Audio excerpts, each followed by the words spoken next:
Hello friends, welcome to our channel. Friends, आज आपण पाहणार आहोत हायकोर्टाचा महत्त्वपूर्ण निर्णय. आता तो निर्णय कोणता? तर पतीच्या संपत्तीत पत्नीचा हक्क किती.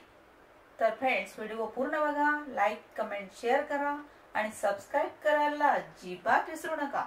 तर चला पाहूया आपण पतीच्या संपत्तीत पत्नीला हक्क किती. तर गृहिणीला तिच्या पतीच्या संपत्तीच्या अर्ध्या भागावर हक्क आहे. म्हणजे पतीची जी संपत्ती आहे त्या संपत्तीवर अर्धा हिस्सा जो असतो तो पत्नीचा असतो, असे मद्रास उच्च न्यायालयाने हा निर्णय दिला आहे.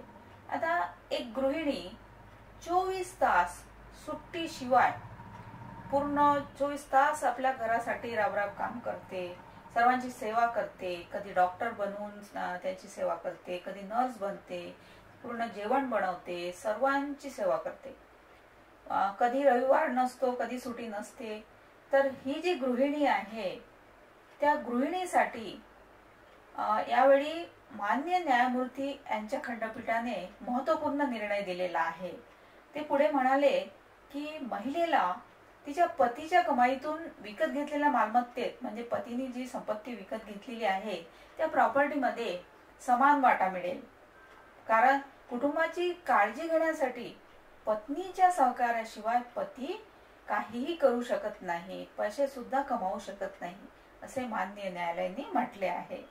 तसेच जी प्रॉपर्टी आहे पती किंवा पत्नीच्या नावावर खरेदी केली गेली असेल तरीही ती पती पत्नी दोघांच्या प्रयत्नातून जी वाचवलेले पैसे आहेत त्या पैशातून खरेदी केली गेली आहे असे मानले पाहिजे, असेही मान्य न्यायमूर्तींनी म्हटले आहे.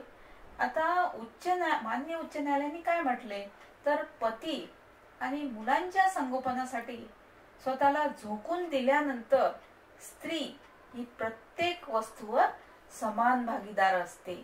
म्हणजे पतीच्या प्रॉपर्टीवर तिचा समान हक्क असतो.